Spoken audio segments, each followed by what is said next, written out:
저는 윤석열 대통령 경축사를 제가 보면서 대체 무슨 행사를 기념을 하기 위한 거지?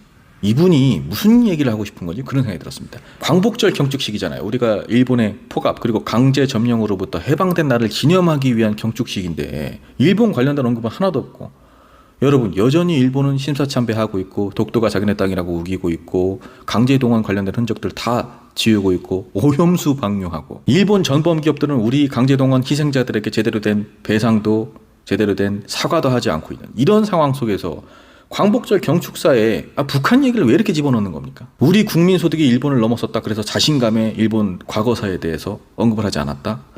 참 언어 도단입니다. 통일로 가는데 일본과 협력을 하겠다? 우리가 통일하는데 일본과 협력을 해서 이룰 수 있는 게 있습니까? 어떻게 해요?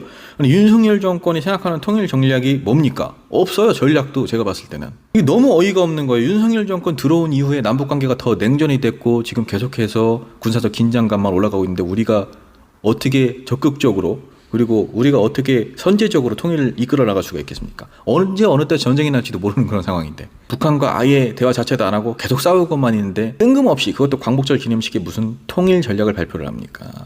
독트린 얘기를 하는데 여러분 독트린 하면은 닉슨 독트린 생각하시죠? 닉슨 독트린 어떤 내용입니까? 시간 관계상 간략하게 얘기를 하면 미국이 타국에 대한 어떤 군사적인 개입, 원조 이런 것들을 최소화하겠다 그거예요. 결국에 그렇게 기류가 바뀌어서 대탕트 시대, 평화의 시대가 왔죠. 윤석열 대통령은 독트린 생각을 하면서 닉슨 독트린이 떠올랐다면은 내가 너무 미국의 대선 판도에 따라서 미국이 또 독트린이 바뀔 수도 있겠구나.